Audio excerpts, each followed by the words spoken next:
বন্ধুরা, আপনারা কি জানেন আমাদের গলার চামড়াটা এবং মাংসগুলো কেটে সরালেই আমাদের শ্বাসনালীর উপর প্রজাপতির মতো বসে থাকা এই গ্রন্থিটি হচ্ছে থাইরয়েড গ্ল্যান্ড। এই ছোট গ্রন্থি থেকে বের হয় একটি থাইরয়েড হরমোন, যেটা আমাদের প্রতিটি কোষের ইঞ্জিনের গতিকে নিয়ন্ত্রণ করে।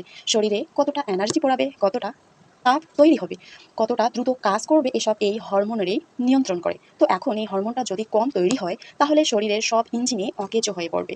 এই অবস্থাটার নামই হচ্ছে হাইপোথাইরয়েডিজম। তো ইঞ্জিন স্লো মানে এনার্জিটি কম পড়বে, তাই ওজন বেড়ে যাবে। শরীরের তাপ কম তৈরি হবে, তাই ঠান্ডা লাগবে।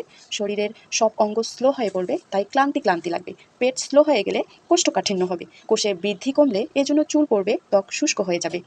মস্তিষ্কের কোষ স্লো হয়ে যাবে, এজন্য বিষণ্ণতা লাগবে। মেমোরি দুর্বল লাগবে। কোনো কিছুতে সহজেই মনোযোগ দেওয়া যাবে না। আর মেয়েদের ক্ষেত্রে হরমোনের ভারসাম্যটা নষ্ট হয়ে গেলে কিন্তু মাসিকের সমস্যা হতে পারে এবং বন্ধ্যাত্বও হতে পারে। এই জন্য এটা থেকে সহজ সমাধান পেতে অবশ্যই আপনাকে TSH টেস্ট করাতে হবে, যার মাধ্যমে আপনি জানতে পারবেন যে আপনি এ রোগে ভুগছেন কিনা। তো বন্ধুরা, আমার সাথেই থাকুন আরও নতুন নতুন তথ্য জানতে।